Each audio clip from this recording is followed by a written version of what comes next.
Bon, bienvenue sur ma chaîne Trust in You. Aujourd'hui, dans la rubrique Livres inspirés, je vais vous présenter le livre de Kenneth Copeland intitulé Le pouvoir de la langue. Tout d'abord, je vais vous lire la 4e de couverture. Il est écrit: dès le commencement, les paroles ont joué un rôle essentiel dans la vie. Dans le livre de la Genèse, Dieu créa le monde et tout ce qu'il contient par ses paroles. Aujourd'hui, en tant que chrétiens, nous avons cette même capacité d'appeler des choses qui ne sont point comme si elles étaient. Par le biais de la parole de Dieu, Kenneth Copeland révèle le secret biblique des paroles et l'importance capitale de nous servir de notre langue pour créer au lieu de détruire. À présent, nous pouvons commencer avec la lecture du livre en lui-même. Premier chapitre, le pouvoir de la langue. La mort et la vie sont au pouvoir de la langue. Quiconque l'aime en mangera les fruits, que ce soit pour la mort ou pour la vie. Proverbe 18, verset 21 de la Bible amplifiée.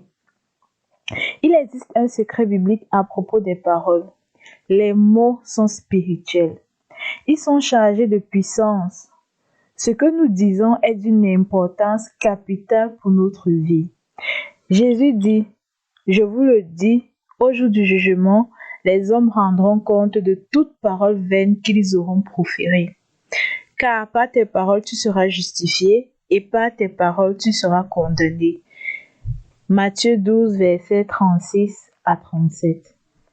Quand Dieu créa l'homme, il lui conféra la capacité particulière de choisir ses propres paroles et de les prononcer selon sa volonté. Cette capacité fait de l'être humain un être à part, différent de toutes les autres créatures, même des anges. Les anges peuvent parler, mais ils ne prononcent que les paroles que Dieu leur dit de dire. Ils agissent, mais uniquement sur l'ordre de Dieu. Cette capacité unique que possède l'homme de choisir et de déclarer ses propres paroles est devenue un élément déterminant dans le développement de la race humaine. Grand titre: la puissance créatrice des paroles. Les paroles ont joué un rôle essentiel dans la vie dès le commencement. Dieu utilisa des paroles car il créa les cieux et la terre. C'est par la foi que nous reconnaissons que l'univers a été formé par la parole de Dieu. Hébreux 11, verset 3. Dieu a appelé les choses à l'existence, comme le prouve le premier chapitre de la Genèse au verset 3. Dieu dit que la lumière soit et la lumière fut. Littéralement en hébreu, Dieu dit lumière soit et lumière fut. Toute puissance dans ce monde naturel et physique vint à l'existence quand Dieu prononça ses paroles. Dieu dit qu'il y ait une étendue. Dieu dit que les eaux se rassemblent. Dieu dit que la terre produise de la verdure.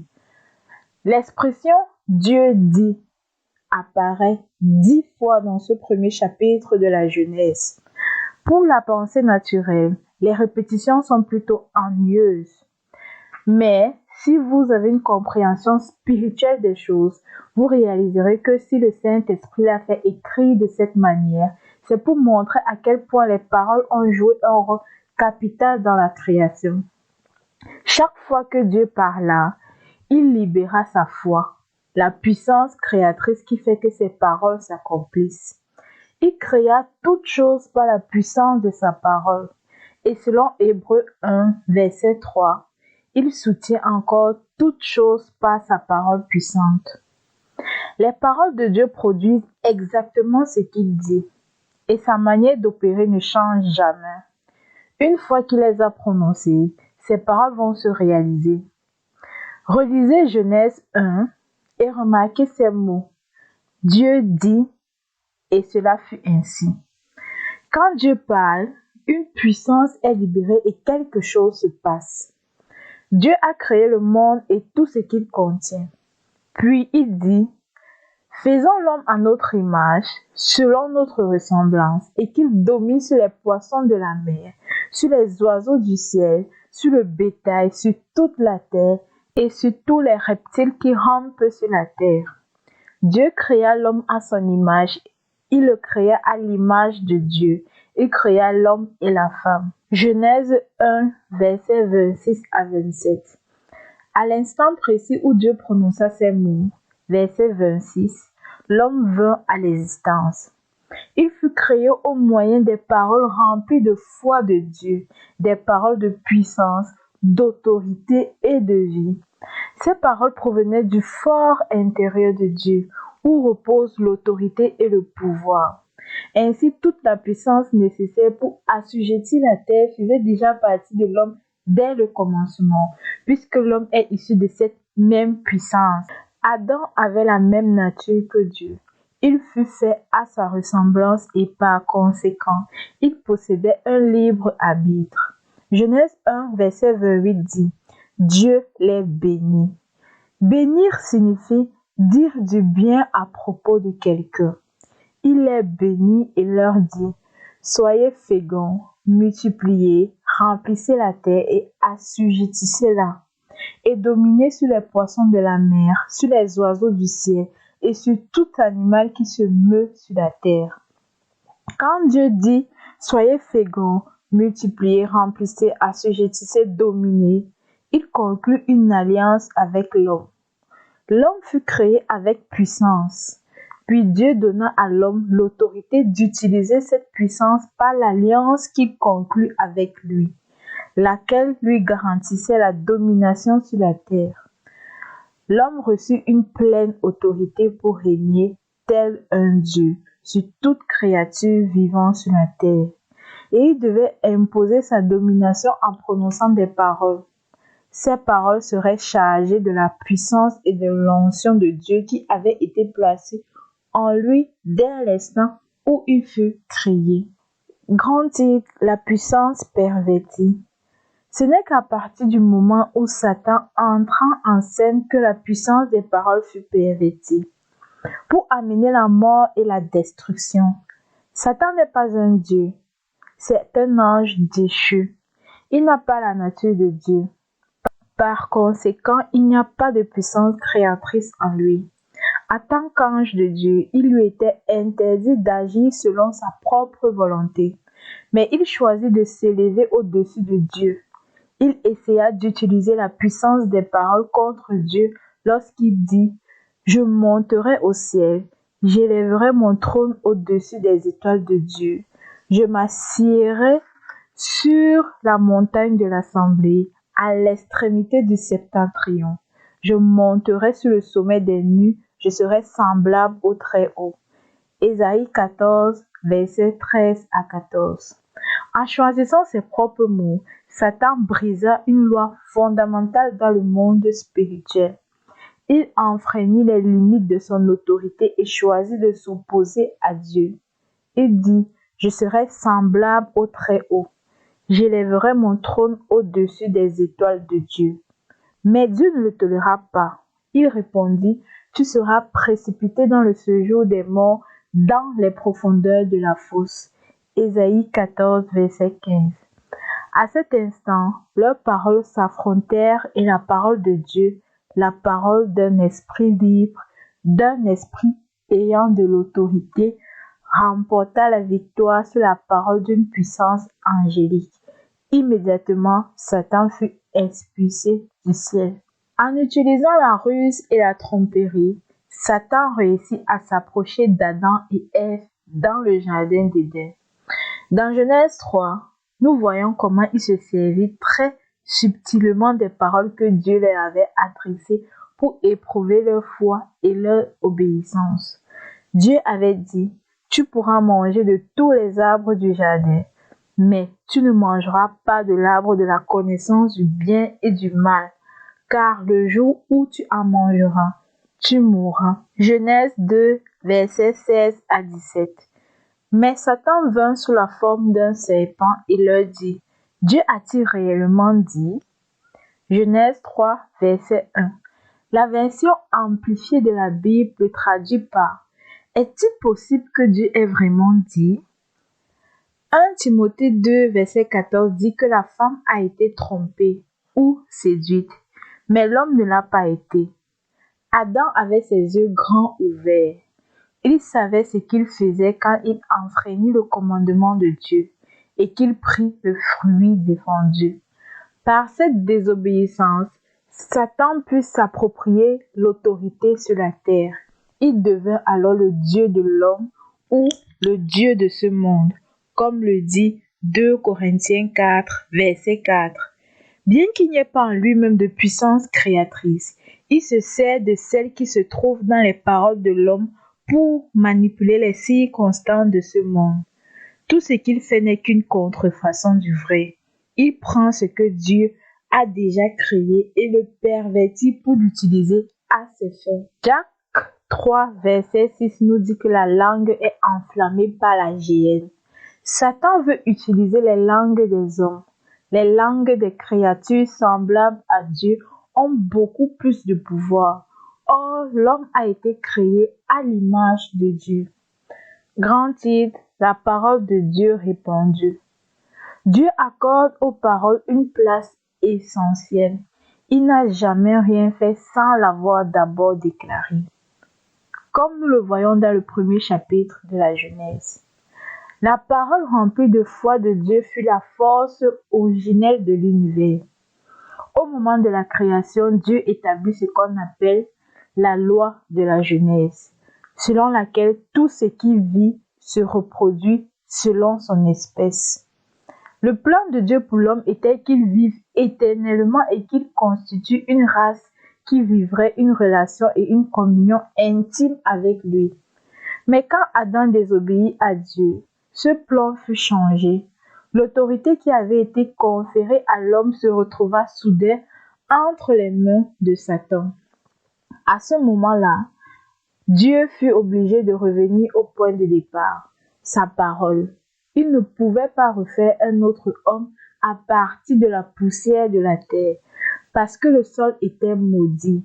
Il dut recommencer à prononcer sa parole pleine de foi. Immédiatement, Dieu se mit à la recherche d'un homme qui enseignerait ses enfants et vivrait dans la droiture devant lui. Il finit par trouver cet homme, Abraham. Il fit une alliance avec Abraham, une alliance qui devait durer toujours. Voici mon alliance que je fais avec toi. Je te rendrai fécond à l'extrême. J'établirai mon alliance entre moi et toi, et tes descendants après toi, selon les générations. Ce sera une alliance perpétuelle en vertu de laquelle je serai ton Dieu et celui de ta postérité après toi. Genèse 17, versets 4, 6 et 7.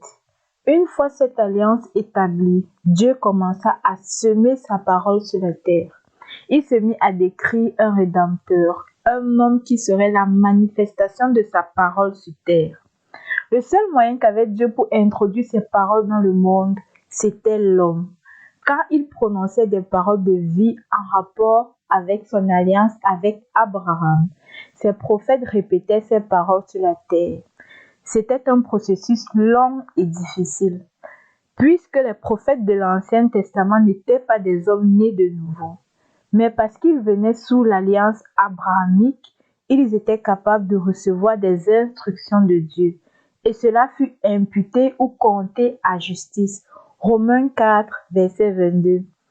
Ainsi, avant que Jésus ne vienne sur la terre, Dieu proclama encore et encore sa parole. Combien de fois dit-il que le Messie allait venir? Cela fut annoncé pendant des centaines, voire des milliers d'années. Il continuait de dire, il vient, il vient. Les circonstances sur terre étaient telles que cela semblait impossible qu'il puisse le réaliser, mais il continuait de le déclarer. Il n'était pas ébranlé par ce qu'il voyait. À partir du moment où cette parole était reçue par un homme sur la terre, elle y demeurait.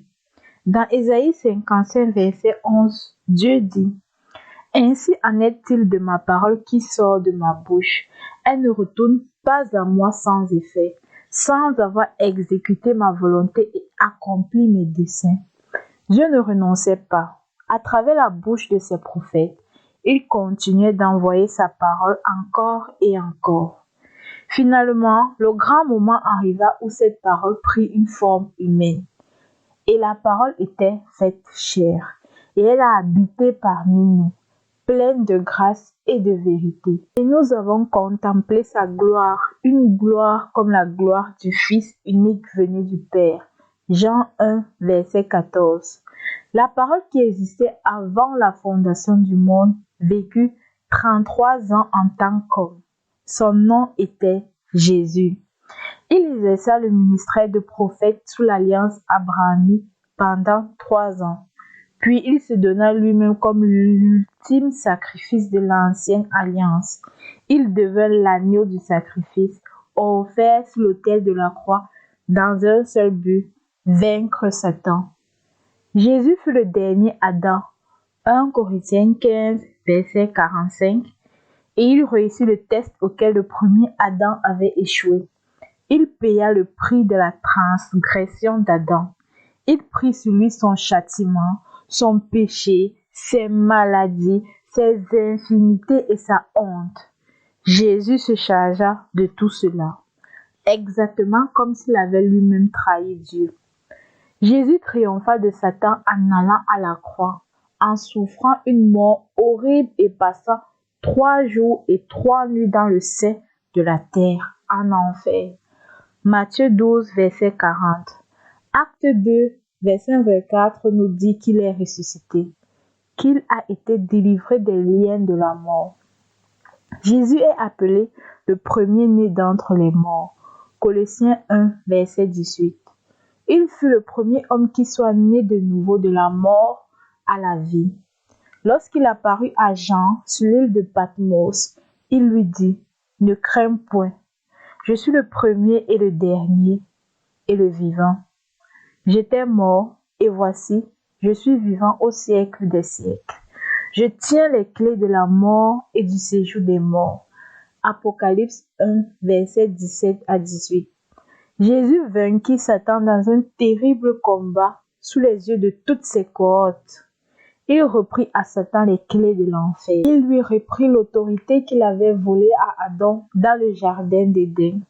Il dépouilla les dominations et les autorités et les livra publiquement en spectacle en triomphant d'elles sur leur propre terrain. Colossiens 2, verset 15. Grand titre, notre autorité de croyant. Satan est encore le Dieu de ce monde et il a autorité sur terre, sur l'homme naturel. Mais Jésus a donné à son corps, les croyants, la puissance et l'autorité de dominer Satan dans ce monde. Nous ne sommes pas dans ce monde. C'est pourquoi Satan n'est pas notre Dieu. Dans Matthieu 28, versets 18 à 19, Jésus dit « Tout pouvoir m'a été donné dans le ciel et sur la terre. » Allez. Marc 16, versets 15 à 18 confère à chaque croyant le pouvoir de s'opposer à Satan. C'est notre responsabilité de lier ses forces et de le rendre impuissant. Par Jésus, nous avons été délivrés de la puissance des ténèbres et nous avons été transportés dans le royaume de Dieu. Colossiens 1, verset 13. Mais nous devons tenir ferme afin d'empêcher Satan de nous voler notre victoire.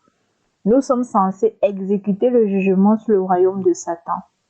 1 Corinthiens Pierre 5, versets 8 à 9 dit « Votre adversaire, le diable, rôde comme un lion rugissant, cherchant qui il dévorera. Résistez-lui avec une foi ferme. » Grand titre, les armes avec lesquelles nous combattons. Jésus a payé un prix énorme pour que nous, les croyants, puissons être libres de l'influence satanique. Pour vivre libres, des armes nous ont été données. Selon 2 Corinthiens 10, verset 4, les armes avec lesquelles nous combattons ne sont pas charnelles, mais elles sont puissantes, par la vertu de Dieu, pour renverser des forteresses. Le fondement de toutes nos armes est l'épée de l'esprit, qui est la parole de Dieu. Éphésiens 6, verset 17. Jésus est la parole vivante, la parole de Dieu manifestée dans la chair. Puis, Dieu donna la parole écrite, l'évangile, pour que nous l'utilisions dans notre combat spirituel contre Satan. Dans Apocalypse 1, verset 16. L'apôtre Jean décrit la vision qu'il a eue sur l'île de Patmos. Il avait vu Jésus ayant une épée acérée à 2 tranchants qui sortait de sa bouche.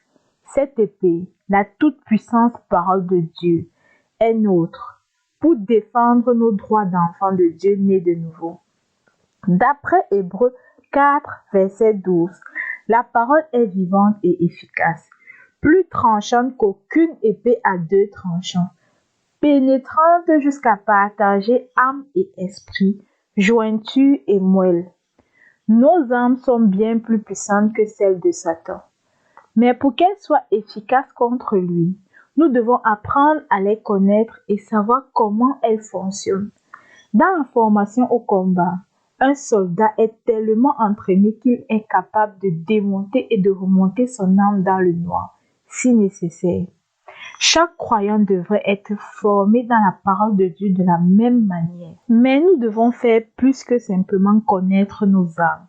Nous devons nous tenir prêts et vouloir nous en servir. Le fusil du soldat ne lui sera d'aucune utilité s'il ne s'en sert pas. Dans le combat spirituel, actuellement, beaucoup de chrétiens essayent déraisonnablement de se battre sans avoir une véritable connaissance de la parole de Dieu. Et même certains qui connaissent la parole font l'erreur d'attendre la dernière minute pour s'emparer de leur arme. Il y a quelques années, l'Esprit de Dieu m'enseignait une bonne leçon dans ce domaine. Alors que je priais à propos des réunions que je tenais, le Seigneur me montra que j'essayais de combattre après que l'ennemi ait envahi la place. J'avais attendu que la réunion commence pour prier pour son succès.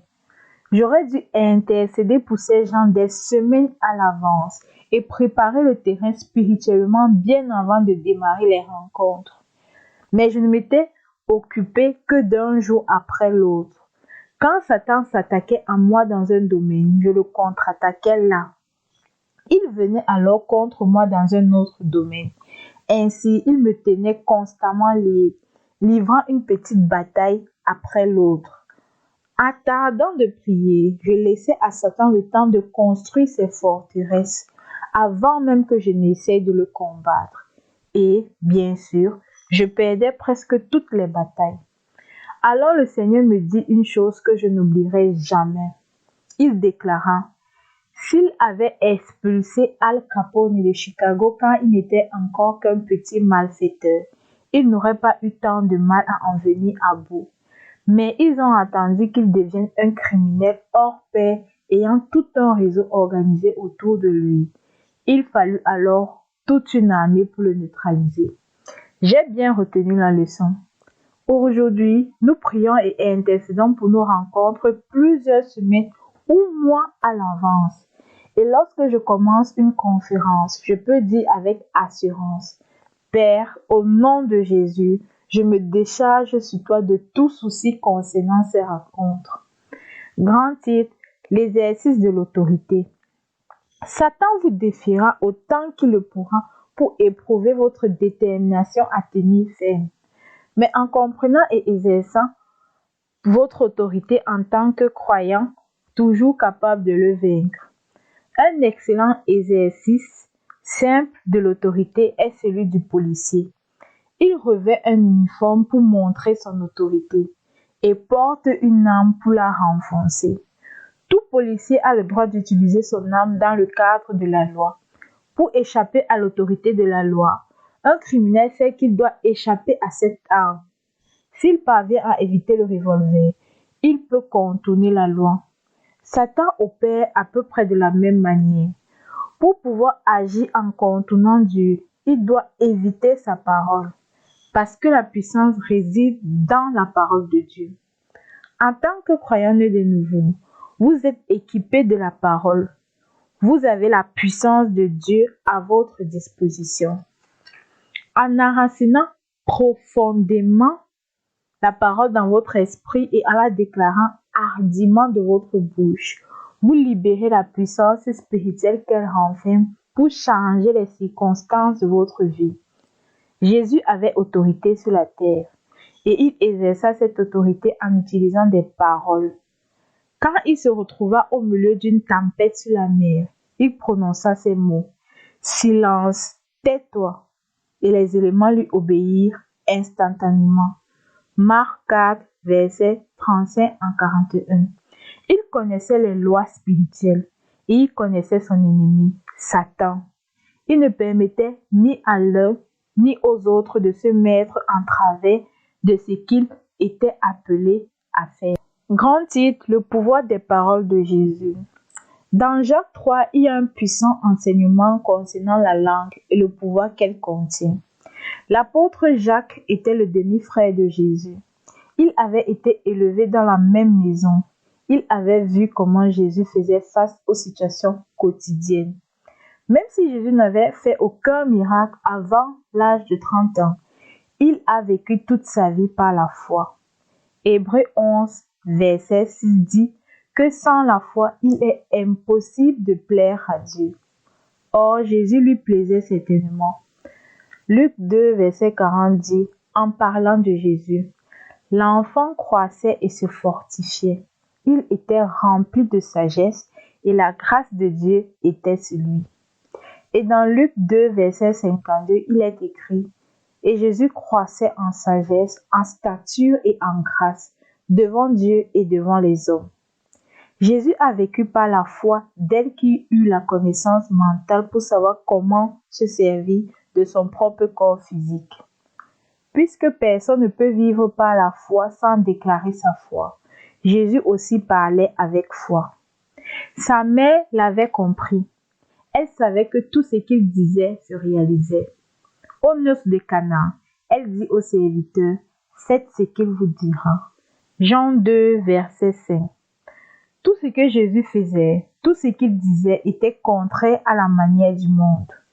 Dans Marc 3, verset 21, ses propres parents pensaient qu'il était hors de sens, ce qui veut dire dérangé mentalement selon la Bible amplifiée. Ils ne pouvaient comprendre les voies d'un homme qui marchait et parlait entièrement par la foi. Même Jacques, le demi-frère de Jésus, n'était pas capable de comprendre avant qu'il ne soit lui-même né de nouveau et qu'il n'ait en lui le Saint-Esprit qui lui enseigne les choses spirituelles. Grand titre, la langue, un petit membre. L'épître de Jacques, adressée à l'Église, révèle certaines choses qu'il avait vues en Jésus. Ce qu'il a décrit est essentiel à notre compréhension du pouvoir de la langue. Je vous demande de lire très attentivement tout le chapitre 3. Mes frères, qu'il n'y ait parmi vous un grand nombre de personnes qui se mettent à enseigner, car vous savez que nous serons jugés plus sévèrement. Nous bronchons tous de plusieurs manières. Si quelqu'un ne bronche point en parole, c'est un homme parfait, capable de tenir tout son corps en bride. Si nous mettons le morse dans la bouche des chevaux pour qu'ils nous obéissent, nous dirigeons aussi leur corps tout entier. Voici, même les navires, qui sont si grands et que poussent des vents impétueux, sont dirigés par un très petit gouvernail au gré du pilote. De même, la langue est un petit membre, et elle se vante de grandes choses. Voyez comme un petit feu embraser une grande forêt. La langue aussi est un feu. C'est le monde de l'iniquité. La langue est placée parmi nos membres, souillant tout le corps et enflammant le cours de la vie, étant elle-même enflammée par la hyène. Toutes les espèces de bêtes et d'oiseaux, de reptiles et d'animaux marins sont domptées et ont été domptées par l'homme. Mais la langue, aucun homme ne peut la dompter. C'est un mal qu'on ne peut réprimer. Elle est pleine d'un venin mortel. Par elle, nous bénissons le Seigneur notre Père, et par elle, nous maudissons les hommes faits à l'image de Dieu. De la même bouche sortent la bénédiction et la malédiction. Il ne faut pas, mes frères, qu'il en soit ainsi. La source fait-elle jaillir par la même ouverture l'eau douce et l'eau amère? Un figuier, mes frères, peut-il produire des olives ou une vigne des figues? L'eau salée ne peut pas non plus produire de l'eau douce. Lequel d'entre vous est sage et intelligent? qu'il montre ses œuvres par une bonne conduite avec la douceur de la sagesse. Mais si vous avez dans votre cœur un zèle amer et un esprit de dispute, ne vous glorifiez pas et ne mentez pas contre la vérité. Cette sagesse n'est pas celle qui vient d'en haut, mais elle est terrestre, charnelle, diabolique. Car là où il y a un zèle amer et un esprit de dispute, il y a du désordre et toutes sortes de mauvaises actions. La sagesse d'en haut est premièrement pure, ensuite pacifique, modérée, conciliante, pleine de miséricorde et de bons fruits, exempte de duplicité, d'hypocrisie. Le fruit de la justice est semé dans la paix par ceux qui recherchent la paix. De ce chapitre ressortent deux idées centrales auxquelles nous devons particulièrement prêter attention. 1. Il n'y a rien sur cette terre de trop grand ou de trop puissant, y compris le corps physique, que la langue ne puisse contrôler. 2. Le cours naturel des choses et les circonstances qui environnent chaque être humain sont contrôlés par sa propre langue. Dans les versets 3 à 5, Jack donne des exemples pour illustrer cela. Si nous mettons le morse dans la bouche des chevaux pour qu'ils nous obéissent, nous dirigeons aussi leur corps tout entier. Voici, même les navires qui sont si grands et que poussent des vents impétueux sont dirigés par un très petit gouvernail au gré du pilote. De même, la langue est un petit membre et elle se vante de grandes choses. Voyez comme un petit feu peut embraser une grande forêt. Peu importe à quel point un cheval est grand ou vigoureux, peut être maîtrisé par un petit bout de métal placé dans sa bouche. Peu importe la taille d'un bateau ou la violence du vent qui s'abat contre lui, il peut être dirigé par le gouvernail. La similitude qui existe entre un gouvernail, un morse placé dans la bouche d'un cheval et la langue humaine est frappante. Ils paraissent insignifiants en eux-mêmes, mais le pouvoir qu'ils exercent est extraordinaire. Si vous êtes le cavalier qui tient les rênes, vous contrôlez le cheval. Si vous êtes le capitaine du bateau, c'est vous qui tournez le gouvernail. Dans les deux cas, vous avez l'autorité aussi longtemps que vous gardez le contrôle. Votre langue est l'élément déterminant de votre vie. Quelle que soit la violence de la tempête ou la gravité du problème auquel vous faites face, votre langue les transformera. Aucune tourmente n'est trop grande pour que vous ne puissiez la vaincre par la parole de Dieu dans votre bouche. Votre confession contrôlera votre bateau dans la tempête. Grand titre, la langue est un feu. Dans le verset 5, Jack compare la langue à un feu. Il dit, voyez comme un petit feu peut embraser une grande forêt. La langue est pour vous vos circonstances ce que du petit bois est pour un feu. C'est avec le petit bois que le feu démarre. Une grande fournaise commence par l'embrasement de quelques brindilles. Vous ne pouvez pas allumer un feu avec une grosse bûche. Cela ne marcherait pas. Vous devez commencer par utiliser du bois d'allumage. Lorsque le feu aura pris, les grosses bûches s'embraseront à leur tour. C'est de cette manière que les circonstances de ce monde marchent. Satan n'est pas assez puissant pour allumer un brasier avec les grosses bûches de cette planète. Il doit le commencer en utilisant du petit bois. Et ce petit bois, c'est la langue humaine. Parce qu'il est un ange déchu, dépourvu de puissance créatrice, il doit se servir du pouvoir délégué à l'homme et l'utiliser à son propre avantage. Sans l'utilisation de la langue d'une personne, il ne peut pas agir dans ce monde. Mais s'il peut prendre le contrôle de la langue de quelqu'un, il peut contrôler sa vie tout entière. Grand titre, les paroles sont la clé. Le verset 6 nous donne la clé concernant la façon d'opérer de Satan. La langue est aussi un feu. C'est le monde de l'iniquité. La langue est placée parmi nos membres, souillant tout le corps et enflammant le cours de la vie, étant elle-même enflammée par la gêne. Dans le monde naturel, la langue fonctionne comme un feu et définit le cours de la vie.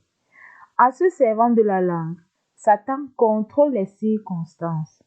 Tout d'abord, il sème des pensées négatives et mauvaises dans une personne.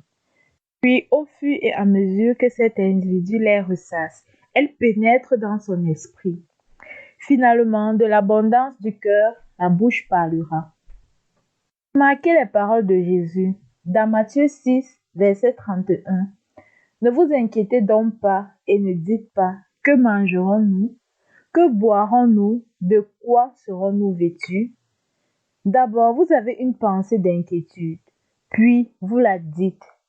Voilà comment Satan opère dans votre vie. Il ne s'agit pas de ce que vous déclarez une seule fois, mais de ce que vous ne cessez de répéter. Pensée est déclarée à votre esprit jusqu'à ce qu'elle s'y installe. Puis les mêmes paroles sortiront de votre esprit par votre bouche, sans que votre intelligence ne les cherche. Ce sont ces paroles qui sont remplies de foi ou de peur, d'amour ou de haine, ces pensées que vous avez exprimées. En formulant des pensées négatives, de petites flammes naissent. Si elles ne sont pas étouffées, le petit feu allumé par la langue deviendra une immense fournaise qui consumera et détruira. Chaque circonstance et tout le cours de la vie sont initiés par la langue. Rappelez-vous, la mort et la vie sont au pouvoir de la langue. Quiconque l'aime en mangera les fruits. Les fruits de votre bouche, qu'ils soient bons ou mauvais, une bénédiction ou une malédiction, se manifesteront dans votre vie. Jésus a dit que ce n'est pas ce qui entre dans la bouche qui souille l'homme, mais c'est ce qui en sort. Matthieu 15, verset 11 et verset 18. Dès la naissance, vous avez été habitué à dire des paroles négatives, des paroles qui produisent la mort. Inconsciemment, vous prononcez dans vos conversations des paroles de mort, de maladie, de manque, de peur, de doute, d'incrédulité. Voici par exemple ces mots. J'étais mort de peur. Je suis mort de rire. Je meurs d'envie d'y aller. J'en suis malade. Je crois que je vais attraper la grippe. Je n'ai pas les moyens de, et pour enfin, j'en doute. Dans le domaine des finances particulièrement, les gens se demandent pourquoi Dieu ne les bénit pas. Pourtant, c'est ce qu'ils désirent faire. Mais par les paroles de leur propre bouche, ils empêchent son action dans leur vie. Ils disent, Dieu ne peut rien pour moi.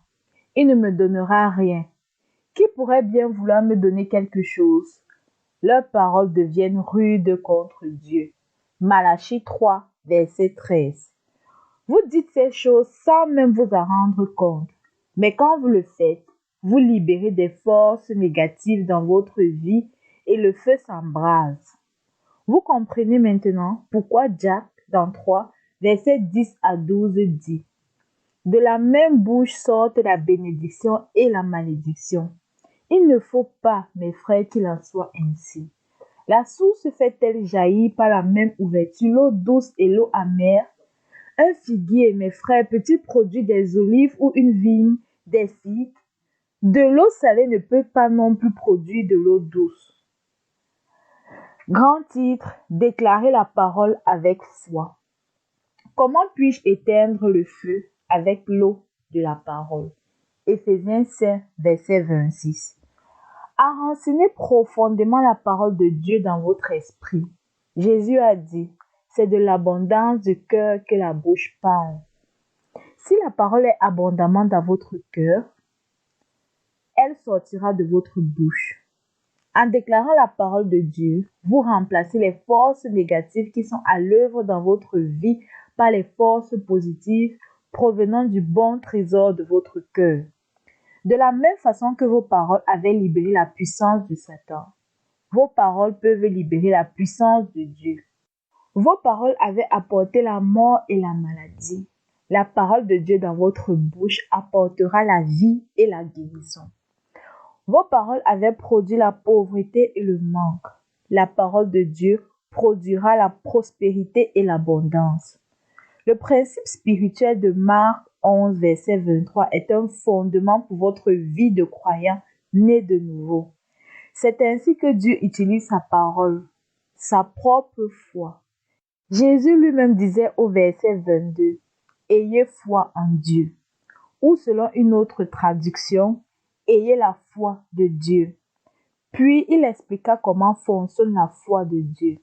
Remarquez combien le fait de confesser de sa bouche et celui de croire dans son cœur sont étroitement liés. Je vous le dis en vérité, si quelqu'un dit à cette montagne, ôte-toi de là et jette-toi dans la mer, et s'il ne doute point en son cœur, mais croit que ce qu'il dit arrive, il le verra s'accomplir. Votre propre salut est fondé sur des paroles. Romains 10, versets 9 à 10 dit, « Si tu confesses de ta bouche le Seigneur Jésus, et si tu crois dans ton cœur que Dieu l'a ressuscité des morts, tu seras sauvé. Car c'est en croyant du cœur qu'on parvient à la justice, et c'est en confessant de la bouche qu'on parvient au salut. » Souvenez-vous des paroles de Jésus dans Matthieu 12, versets 36 à 37. « Je vous le dis, au jour du jugement, les hommes rendront compte de toute parole vaine qu'ils auront proférée. Car par tes paroles tu seras justifié, et par tes paroles tu seras condamné.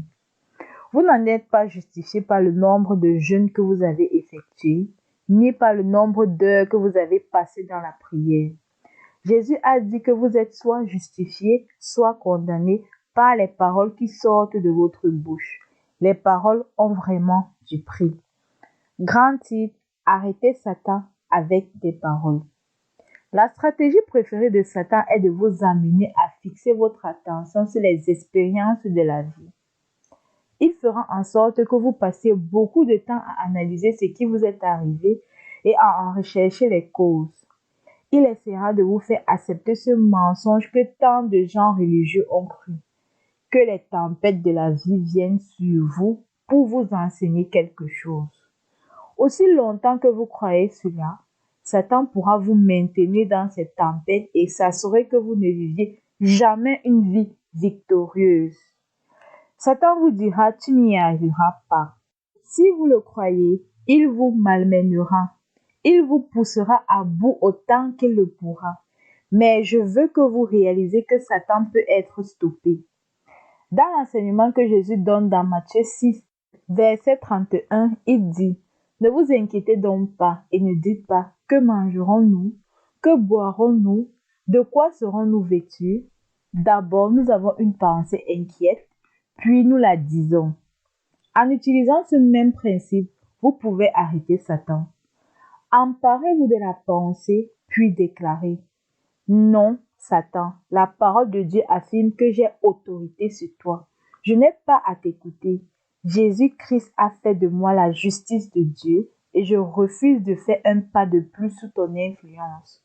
Je ne te permets plus d'infliger la maladie à mon corps. Tu n'es pas mon Dieu, c'est Jésus, mon Seigneur. » À partir du moment où vous avez pris cette décision et proclamé haut et fort la parole de Dieu, vous devez être déterminé à maintenir votre position et à ne jamais faire marche arrière. Satan vous lancera des défis. C'est pourquoi il vous faudra tenir ferme face à lui et ne pas céder d'un pouce. En prêchant cela, j'ai été accusé d'être trop dur. Mais j'ai appris qu'en allant doucement avec les gens, c'était injuste à leur égard. Parfois, il faut être ferme avec les personnes pour remettre leurs suppositions en question et les amener à prendre conscience que Satan les importune. Quand la femme syro-phénicienne vint vers Jésus, cela semblait cruel de sa part de lui dire « Il n'est pas bien de prendre le pain des enfants et de le jeter aux petits chiens. » Ces paroles étaient fortes, mais elles brisaient l'incrédulité de cette femme. Quand elle commença à croire en Dieu, Jésus lui dit « Qu'il te soit fait comme tu veux. » Matthieu 15, versets 22 à 28. Les paroles sont chargées de puissance. Elles transmettent de la vie ou de la mort, la bénédiction ou la malédiction. Vous êtes-vous déjà demandé pourquoi c'est tellement rébutant d'entendre des gens prendre le nom de Dieu en vain? En anglais, on l'utilise même dans une expression qui dit que Dieu maudit. Mais Dieu n'est pas celui qui maudit. Il n'est pas le destructeur, il est le créateur. La plupart des gens qui entendent quelqu'un jurer trouvent cela repoussant. Pourtant, ces mêmes personnes rendent Dieu responsable de toutes sortes de choses terribles. Dieu m'a pris mon bébé. Dieu a tué mon père. Dieu a envoyé une tornade pour détruire ma récolte et anéantir mon bétail. Accuser Dieu de tuer ou de détruire revient à dire que Dieu maudit. Mais Dieu est amour, il est vie. Il crée et produit de bonnes choses. En disant que Dieu cause la mort et la destruction, vous autorisez Satan à condamner et détruire. Satan fait le travail et Dieu en est blâmé.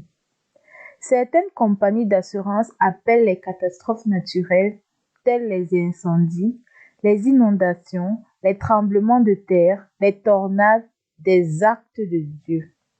C'est tout aussi vain de dire que Dieu provoque un tremblement de terre en Californie du Sud que de dire que Dieu maudit. Dans Jacques 1, verset 13, il est écrit: Personne, lorsqu'il est tenté, ne dise c'est Dieu qui me tente, car Dieu ne peut être tenté par le mal et il ne tente lui-même personne. Dans notre pensée, nous avons catalogué certains mots et expressions comme étant des blasphèmes. Mais qu'est-ce qu'un blasphème exactement? Aux yeux de Dieu, c'est tout ce qui va à l'encontre de sa parole. Sa nature, son nom, sa puissance, son amour. Dieu est amour. Il n'est pas maladie, infirmité, malédiction ou destruction. Jésus a dit, le voleur ne vient que pour dérober, égorger et détruire. Moi, je suis venu afin que les brebis aient la vie et qu'elle ait en abondance.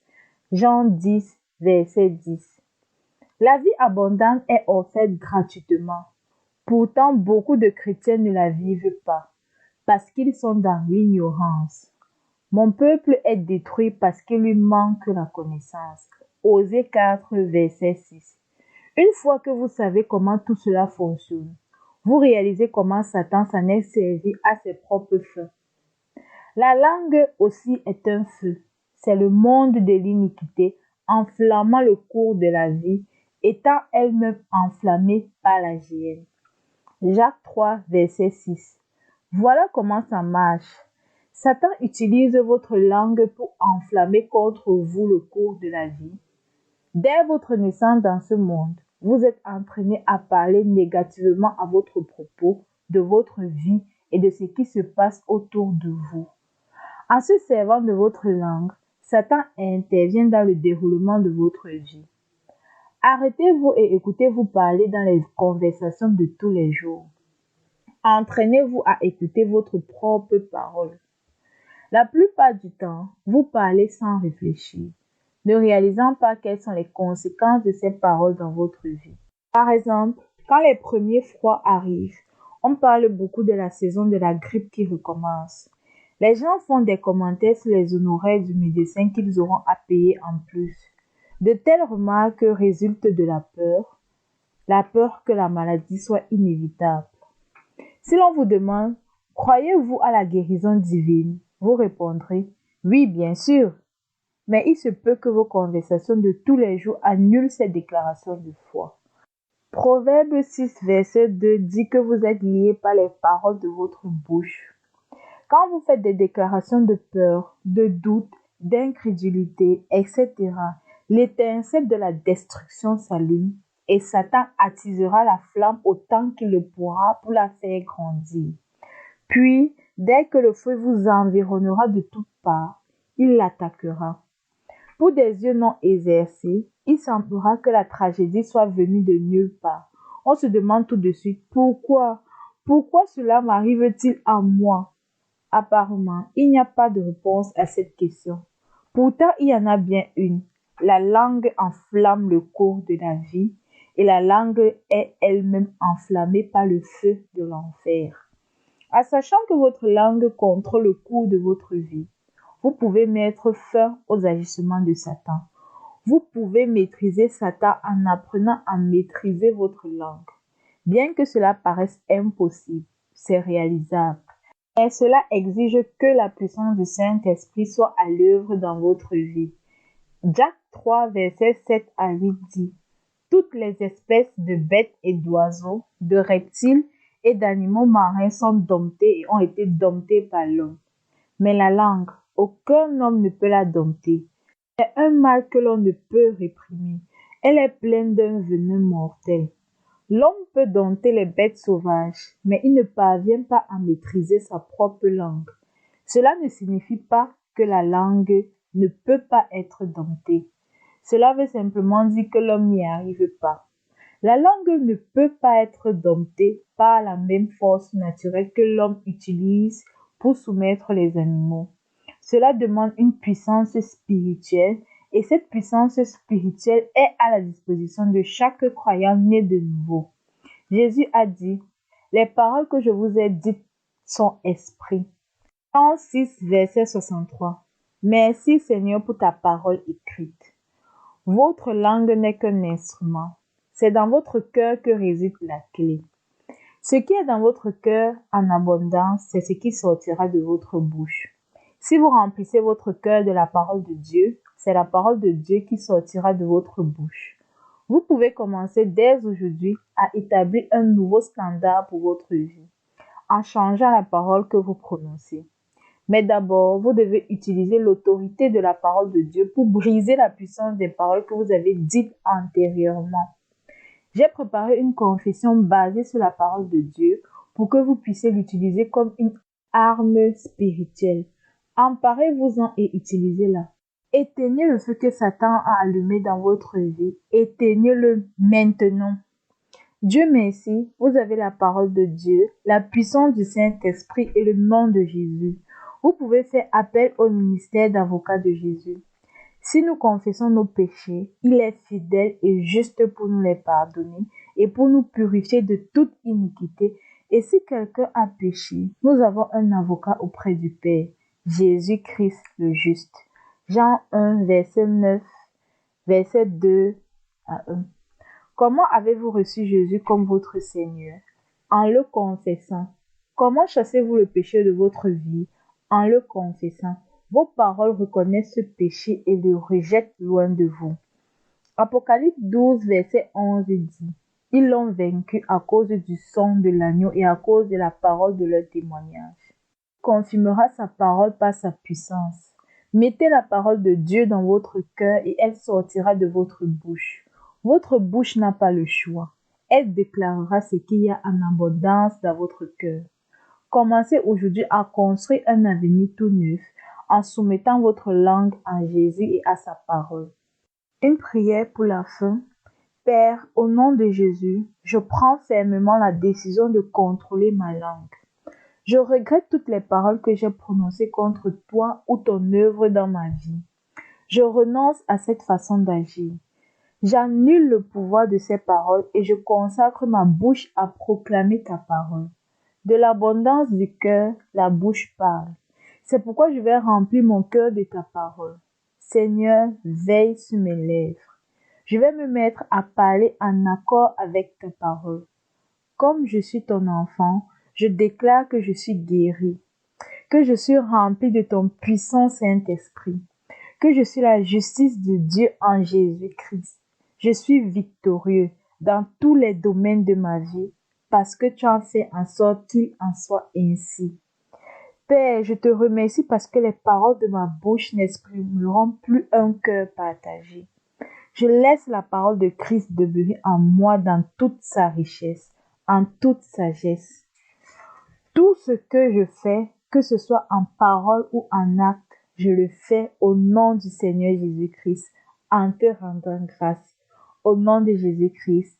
Amen. Dernière prière pour le salut et le baptême du Saint-Esprit. Père céleste, je viens à toi au nom de Jésus. Ta parole dit: quiconque invoquera le nom du Seigneur sera sauvé. Acte 2, verset 21.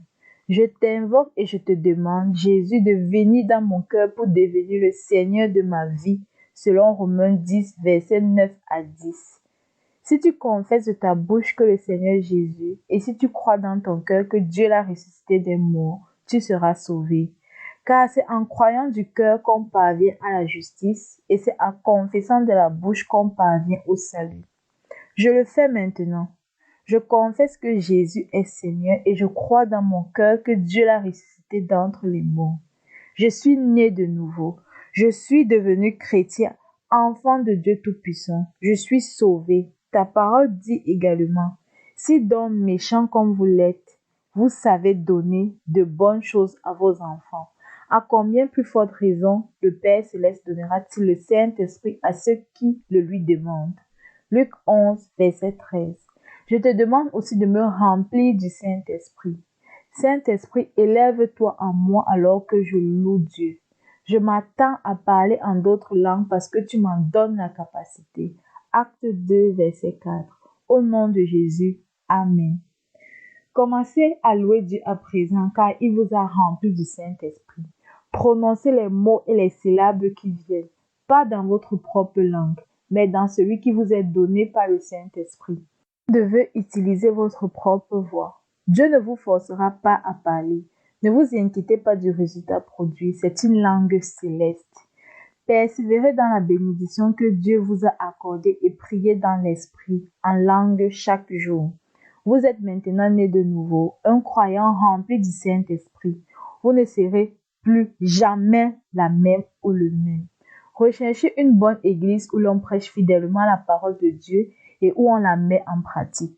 Engagez-vous dans cette assemblée où vous serez aimés et où l'on prendra soin de vous, tout comme vous aimerez et prendrez soin des autres membres. Nous avons besoin d'être en relation les uns avec les autres. Cela nous rend plus forts en Dieu. C'est le plan de Dieu pour nous. Lisez chaque jour la parole de Dieu, la Bible, et persévérez dans la prière dans l'esprit en langue. Devenez quelqu'un qui met en pratique la parole de Dieu et en reçoit les bénédictions. C'est tout pour ce magnifique livre du pouvoir de la langue de Kenneth Copeland et retrouvons-nous prochainement pour une nouvelle lecture pleinement inspirée. On apprendra beaucoup de choses et nous en ressentirons toujours aussi bénis. Ceci dit, don't forget, God is good all the time and all the time is good. Soyez bénis, trust in you, trust in God and believe in God.